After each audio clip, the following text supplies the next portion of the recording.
This is a project that came to us from a Documenta-VIDEO, and the title of the project is Black Lives, Historical Friendships and the Kingsmen, Legacies in Ghana, South Africa and London. Barry, if we could please have the video. This is video number 6. Thank you.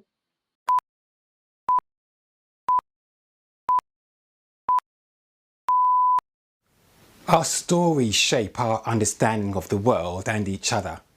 Sometimes they're there to be found, and other times they're locked away because of old technology and the difficulty involved in retrieving them. And we're poorer for that. Hello, I'm Dr. David Dunkley-Gyimah, an academic from Cardiff University, a filmmaker and writer. And together with my partner José, a documentarian, technologist and educator, we have an exciting project that we'd like you to help us unlock. Thank you, David. I am José Velazquez. I am the founding director of Documenta.VIDEO. We are a London-based documentary practice with a focus on audiovisual archive research. Our project essentially involves retrieving endangered archive footage towards what we believe to be very significant material in 3 different collections. So this is us almost 1 year later. We have literally just come back from driving all the way from Surrey to North London, then to Hertfordshire to hand over our tidy crates and our very, very tidy Excel file. And what a journey this has been. From our presentation at FIAT IFTA in 2020 to enduring both Brexit and the pandemic. Along the way, we have discovered some new gems. We've been weeding some tapes in favour of more relevant material as well, but overall, we've been trying to keep both safe and sane throughout, which I think is the most important thing. The project involves 3 different stories. The first is a remarkable friendship between a Scottish Reverend Pearson and the King of the Ashantis, Nana Prempa, in then Gold Coast, now Ghana, in which the King asked the Reverend to help him build a school called Prempa College, modelled on Eton, where the Reverend went to. At 84, the Reverend Sidney Pearson's life is a remarkable odyssey. And it all started in the 1930s in the West African state of Ghana, then called the Gold Coast. Followed by a chance meeting with the King of the Ashanti, one of the country's most powerful figures.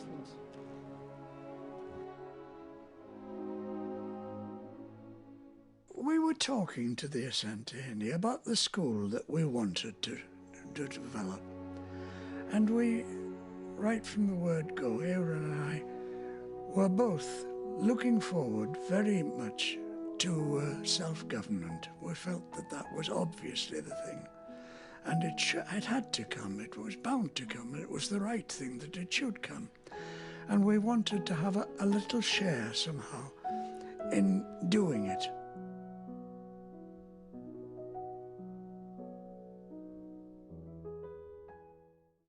The second is a landmark collaboration between the SABC and Ghana TV that I produced in the mid-90s.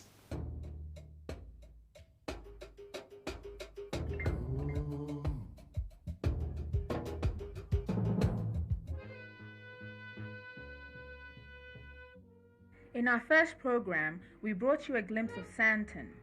Affluent people, posh houses and flash cars. Santon is where if you want to be noticed, you buy your dream house.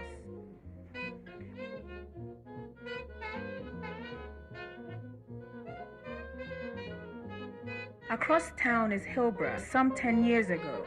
That's what you're seeing, Hillborough in the 80s.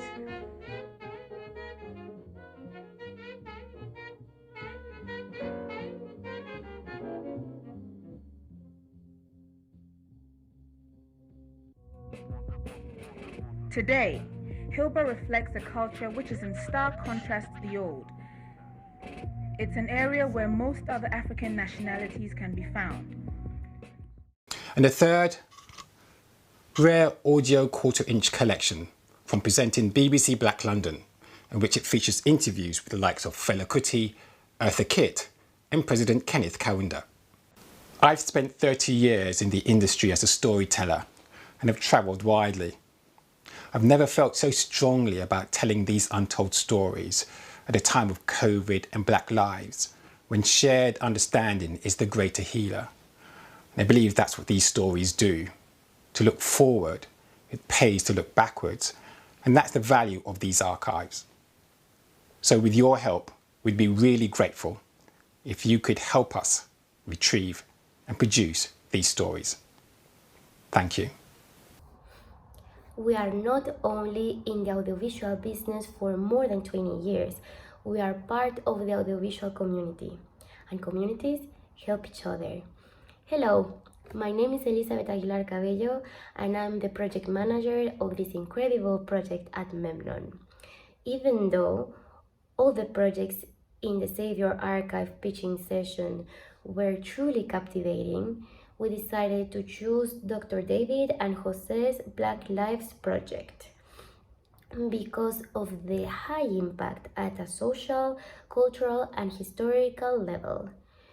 As world leaders in digitization services, we feel committed to making a contribution to the audiovisual community by supporting projects that, if they would not be part of these sort of initiatives, would be at risk of being lost forever, either due to lack of financial resources or to the degradation of the assets.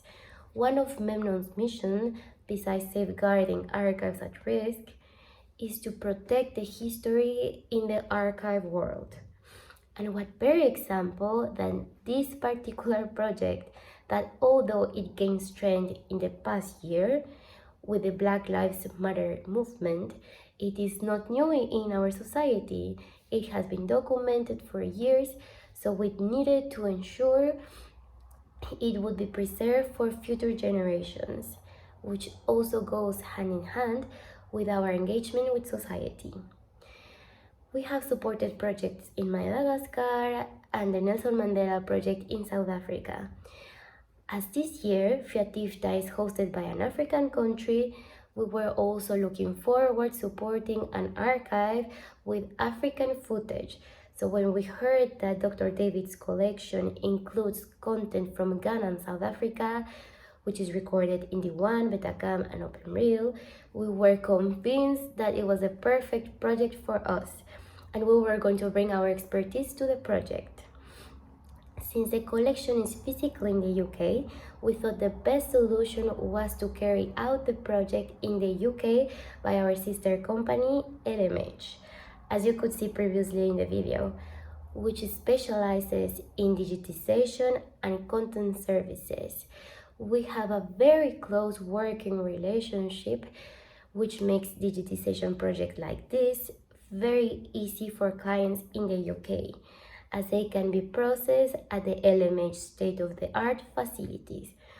Lastly, but not less important, we would like to thank IFTA for organizing the Save Your Archive initiative, which ensures the preservation of valuable archives at risk and gives them visibility in a very innovative way. We think it was unfortunate that we were not able to be in South Africa in person, but we are hopeful that next year we can all meet again.